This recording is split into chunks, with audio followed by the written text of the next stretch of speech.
Medicine's future must preserve its noble past. You see, the heart and soul of medicine finds its expression through the caring hands of those whose privilege it is to look after others. And as one who has the responsibility to steward the education of those who will become behind me in my profession, it's important that we remember those principles. Now let me let you in on a little secret. In second grade, I had a crush on my teacher. She announced to the class one day that she was going to get married, and I was heartbroken.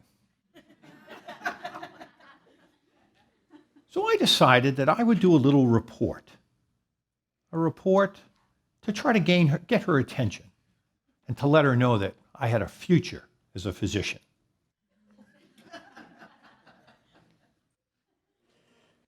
And here, in a Time magazine article that appeared towards the end of my second grade, there was a story about an arthritic hand and how doctors were able to, through a procedure where they released the constrictions, able to put the hand back into a form where it was once again usable.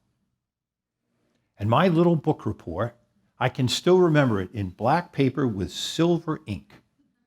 I turned into my teacher and said, "You may be marrying this other guy, but I'm going to be a doctor."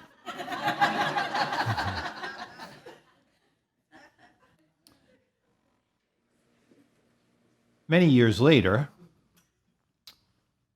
during medical school, I had the privilege for the first time to walk into the anatomy lab.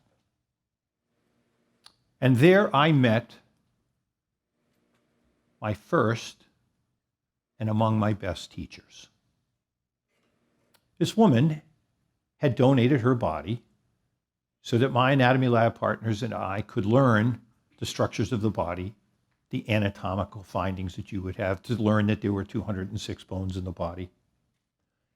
And in that moment that I met our donor, I can remember back to that report, and I held her hand with the greatest of esteem. And shortly thereafter, when we dissected the hand, I remember hands intertwined with hands. In fact, it was a bit difficult to discern which was the hand of our cadaver because our hands are so alike. Yet that profound moment of recognizing a covenant that exists between those who care for patients and the patients, the covenant is that the hands of others will be in the hands of their caregivers. And then there was the epiphany. One day those hands would be mine. Fast forward to today. There's great concern in our profession about the wave of data and information that all clinicians must utilize to care in their care for patients.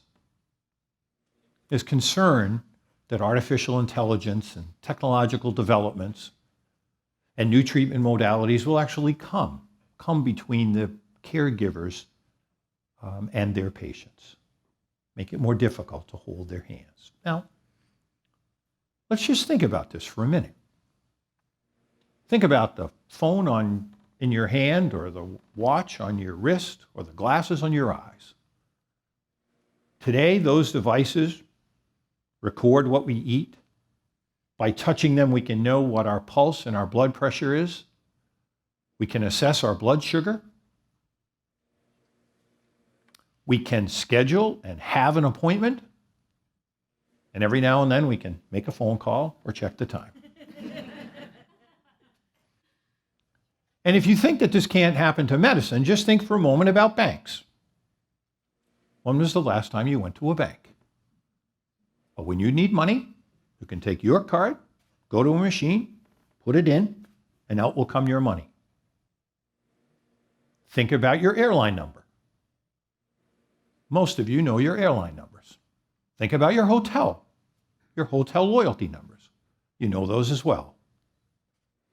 It wasn't until just recently that you could know your medical record number. Now let's think about it in the future. When you utilize your phone, just that passive experience, by holding it to your head, we'll be able to know your temperature, know your pulse, assess your blood pressure, and do so many other things that we can't even envision today, and that information will go directly to your medical record. Think for a moment about the daily experience in the bathroom. By sitting down, almost immediately, we'll be able to know the temperature of your body, the weight, the electrolyte makeup of your urine, and whether or not blood exists in your urine or your stool, and whether or not it's necessary for you to have a cystoscopy or a colonoscopy, all before you flush.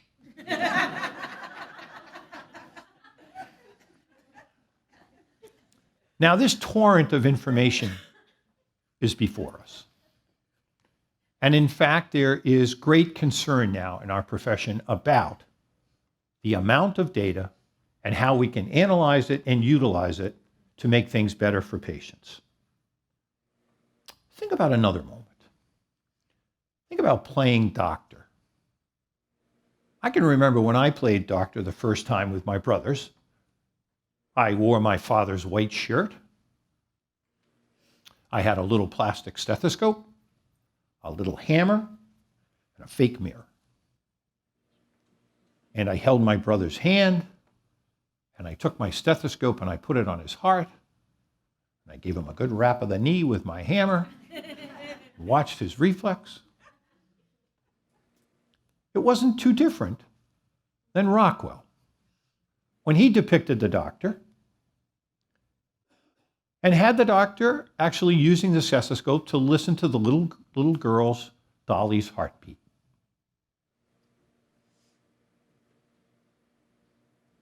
You know how children play doctor today? They sit with their back to their little friend. They hold a computer. They say, "What brought you in today?" And as the child talks, they start to type. I can tell from the reaction that you've been there. In many instances, I've sat in on patient visits with their clinician. And I wonder about whether it is the patient or the computer that we're caring for.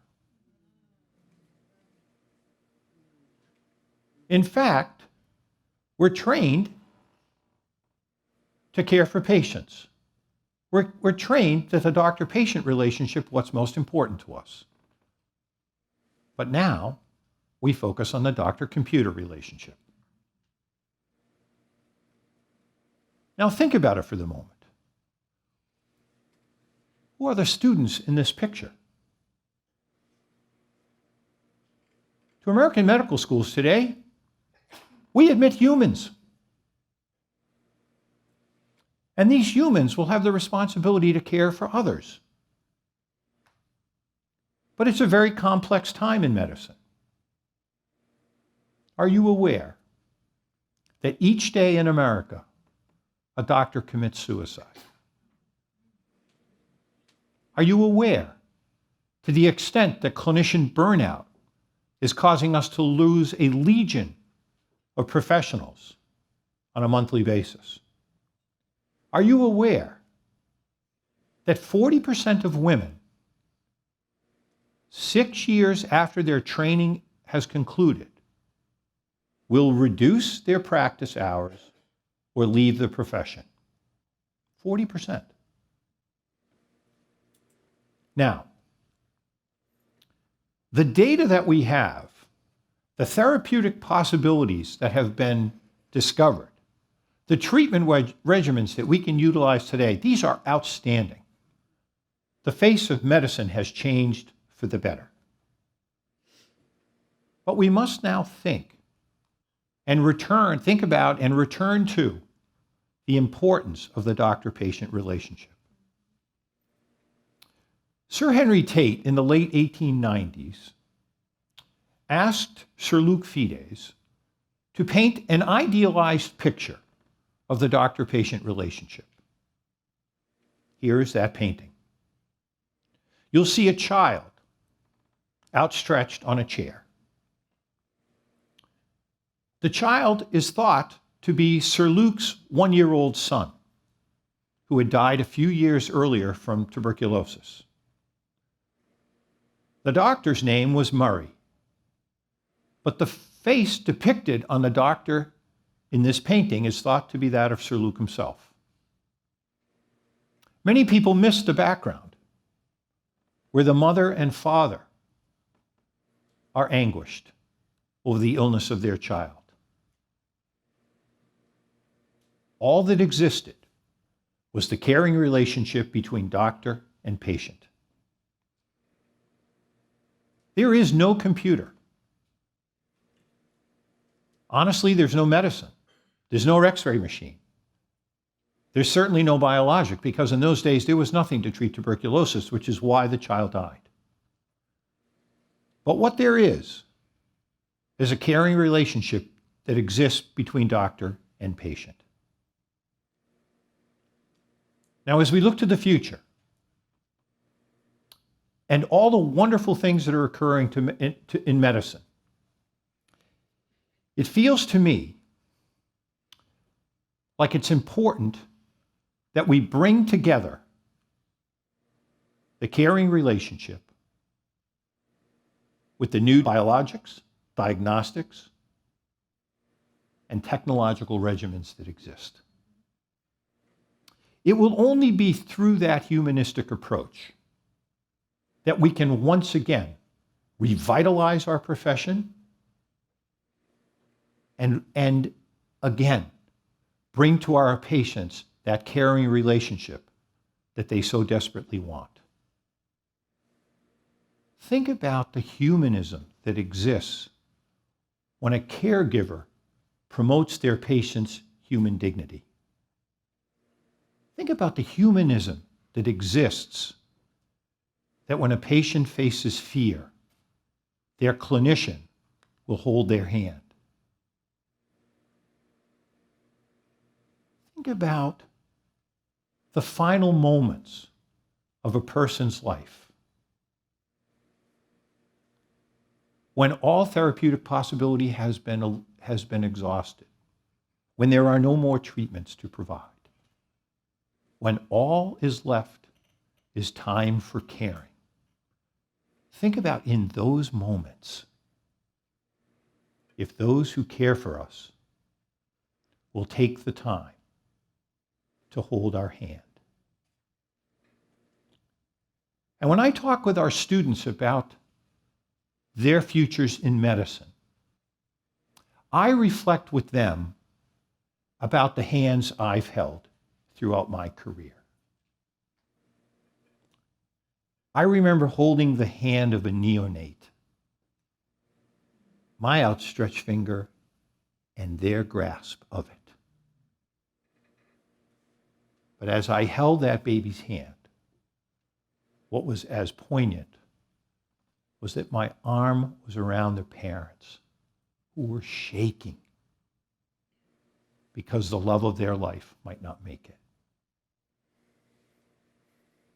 I can remember holding the hand of a young girl whose outstretched hand on the soccer field had been kicked by an opponent. And a few hours later, as we sat in the emergency room, while her cast was being applied, she turned to me and said, "Doc, what's this cast going to look like tomorrow night when I'm in my prom dress?" I remember holding the hand of a early 20s young man who had been involved in a motor vehicle accident, the car going at a high rate of speed. And as I held his hand in the emergency room, he said to me, "Doc, I'm going to die, Doc. Don't let me die, Doc." And a few moments later, I brought his parents in to say goodbye. They held his hand for the final time. I remember holding the hand of a patient the first time I made a diagnosis of breast cancer, the first time I made a diagnosis of HIV infection, the first time I made a diagnosis of dementia.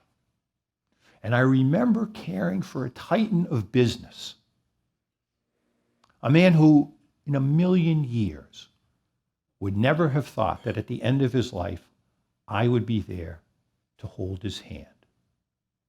But as I did, I knew that I brought comfort to him at this incredible moment. Now, I often wonder